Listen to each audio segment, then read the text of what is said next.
Abandoned experimental area. In an abandoned laboratory, where dim light filtered through dirty glass, the air was musty and the silence was almost suffocating. The lab tables were covered in dust and old research instruments. Drops of water leaked from test tubes, condensing on the cold stone floor. In the farthest distance, an old refrigerator stood still, seemingly containing some secret. Brad, a talented botanist, stood before a large lab table, his eyes focused on a strange specimen. The plant he found was a strange blue-black color, its leaves curled as if reaching up in search of something. But the strangest thing was the deep red veins that glowed in the light, like tiny snakes wrapped around the stem. He carefully placed a steel chopstick into one of the leaves, gently allowing it to penetrate the viscous liquid inside. As Brad looked closely, a sudden chill ran down his spine. A creature, as small as a pea, began to crawl out of a crack in the tree trunk. It moved like a maggot, but upon closer inspection, the truth made him shudder. It was no ordinary creature. Its tiny eyes glowed with a cold blue light, completely unlike any animal Brad had ever studied. This must be an alien, Brad thought. He took a sample of the creature and continued to test it on mice, but soon the mice began to convulse violently and died miserably. Their bodies transformed, their skin turned black and their flesh rotted as if eaten away by some strange toxin. A cold wind swept through, making the room even more silent and mysterious, as if this room contained some dark power, making Brad shiver, but he couldn't stop. Complications occur. The next day, Brad woke up feeling something was wrong. There was a strange, sharp pain in his right arm. He struggled to stand, but the pain burned like fire. Looking down, he saw the skin on his arm gradually turning a grayish-blue color, rotting spots starting to appear, spreading like spider webs. These were not just ordinary wounds, but as if his organs were being distorted by a parasite that was eating away at him from within. He hastily took out his scalpel, trying to cut away the rotten skin, hoping to stop the spread of the parasite. But the more he cut, the more the flesh regrew up, growing back faster and thicker, like long black vines, clinging tightly to the muscles and bones. A strange feeling began to rise in his body. It felt like a mysterious, powerful force was flowing through his blood. Every beat of his heart, his arms felt stronger, but at the same time more painful. The power was not human, it took the form of an alien creature. Brad could feel its brutality, but he could not resist it. The transformation wasn't just physical. Brad could feel strange thoughts in his head, as if there was a voice, some kind of urge from the creature, telling him to continue. He tried to scream, but no sound came, only silence answered. The entire room, where he had once studied and controlled, had now become his own prison. The excruciating pain could not dispel the deadly cold that was invading his body. Every cell, every vein no longer belonged to him. Despite his best efforts, Brad realized that he was slowly losing control, and an alien monster was forming inside his own body. This feeling, this power, was something he couldn't stop, but couldn't control. This parasite had taken over him completely. One dark night, the dim light from the lab reflected off Brad's arms, turning them into thick black lines, undulating like caterpillars crawling out of his skin. He felt like a monster waking up, and it couldn't stop. Transformation and finding ways to fight back. Brad stood before the mirror in a dingy bathroom, the flickering light reflecting off his disfigured face. The dim yellow light highlighted the rotting flesh on his right arm, and he could feel the numbness spreading through his body. Looking into his own eyes, he no longer recognized the reflection. His eyes were no longer human, they were hollow and cold, as if some creature were lurking within them. Brad's thoughts were in turmoil. Images of the aliens he had studied were now appearing in his mind, over and over again. They were no longer an external entity, but were slowly invading his mind, bringing with them memories, strange emotions, and a desire to destroy. This feeling could no longer be called human. It was like a mass of filth clinging to his brain, preventing him from escaping. The memories of the past began to fade, giving way to strange thoughts and feelings, uncontrollable desires. Brad felt like he was being engulfed by a dark wave, growing stronger and stronger, pulling him toward a bottomless abyss. He fought against himself, but his fight was growing weaker.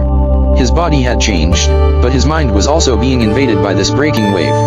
The human part of him was being slowly swallowed. Suddenly, a strong feeling arose, a calling from deep within his mind. This alien creature wanted him to join, wanted him to become a part of it, to evolve into a unified, powerful, infinite being. Brad knew that if he accepted, this body would no longer be his. But if he refused, he would lose everything. The feeling pushed him towards the pain, and in that moment, he felt a cold surge of power from within his body, as if something was rising up inside him, wanting to break through all the barriers. He fell to the floor, feeling his body exhausted, but also empowered. Mago and DM join in. Mago and DM stood across from each other in a dark room, the only light coming from a computer screen illuminating charts and indistinct documents. Mago, her face anxious, stared at the surveillance footage they had just collected from Brad's lab. The sight of Brad, his sunken eyes, his pale skin made her feel a vague sense of dread. Brad's longtime friend Yan stood beside him, frowning thoughtfully. "We need to find out more about that creature. It's not just a parasite. Brad's body is not only being changed, but his mind is also being controlled. I feel like it's more dangerous than we thought." And the group decides to go to a secret scientific research facility, where experts can help them find a way to stop Brad's transformation and eliminate the alien. However, the more they learn, the more they discover the unimaginable. The creature not only invades the body, but also has the ability to replicate and spread, creating uncontrollable monsters. The monster rises. The next morning, the atmosphere in the laboratory was heavy, as if everything was silent, waiting for a terrible event. Mago and DM entered the room, saw Brad standing in the middle of the room, his eyes empty, his hands reaching out as if trying to touch something invisible. Suddenly, Brad turned, and his eyes were filled with a cruelty he had never seen before. His arm was no longer human. The skin on his arm was peeling away, revealing slimy black vines that coiled around his bones as if they were manipulating his body from within. The vines from Brad's body began to lengthen, reaching out into the air, like the arms of a giant creature. A low screech echoed through the air, paralyzing everything around him. The creature was not only controlling Brad, but also the space around him, creating a deadly network that was spreading and expanding in scope. Race against time. Time is no longer their friend. The group realizes that every minute that passes is a step closer to Brad's destruction, and possibly the world's. Together, Mago, DM and Brad are thrown into a relentless race against death, where every second counts. They came to an abandoned military base, forgotten for 3 decades. The old base, with its peeling walls and flickering fluorescent lights in the darkness, evoked a sense of foreboding, as if this place had never been explored by man. Their footsteps echoed in the silence, adding to the fear, as if awakening an ancient force, waiting to disrupt the false peace. The base's main research lab greeted them with rusty lab equipment, dusty benches, and old, unreadable documents. But when they found a long-locked filing cabinet, a chill ran through them. Inside were reports on an alien species. Brad's father had studied a species that had been considered extremely dangerous from the moment it appeared. They knew they didn't have much time left. With every second they spent reading the documents, the changes in Brad's body became worse. The creature had not only invaded his body, but was taking control of his entire biological process, causing his body to mutate further and further into something unspeakable. Horrifying discovery. The files in the filing cabinet seemed to tear the veil off the truth. In the pages of the report, they found a picture of Brad's father and the research team standing face to face with the alien. The scene was not peaceful. The creature, pitch black in shape, shot out vines like tentacles that wrapped around their bodies, rendering them immobile. They pulled and melted everything living around them. Yes. Mago, DM, and Brad stood before the documents, unable to believe what they had just discovered. Brad's body began to tremble, as if the creature within him was realizing that the secret had been revealed. A cold, dry laugh rang through the air, as if the creature was mocking them. The transformation was approaching the point of no return. The final confrontation. The room fell silent, as if the very air knew this was the decisive confrontation. Brad, now completely out of control, stood facing Mago and DM. His eyes, now dark cracks, reflected a huge, strange creature, trying to escape from his body. "Brad, stop!" Mago cried, but her voice seemed lost in space. "You're still human. You have to fight." But Brad was no longer human. He stepped forward, his body a living, monstrous thing.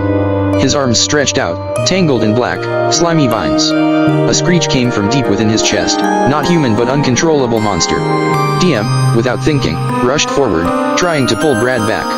But the vines from Brad's body wrapped around DM's neck, tightening him so that he couldn't move.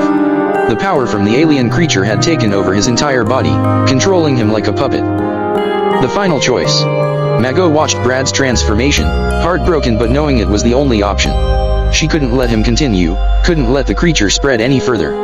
Brad, in his transformation, began to explode with power far beyond that of a human. "You can do it, Brad," she whispered, tears falling. "You can fight." But the creature inside him was too strong. The group decided to take the ultimate approach, sacrificing Brad himself to destroy the creature. A risky surgery was performed. Brad's body, now covered in gruesome wounds, had the parasites removed, but the creature did not give up easily.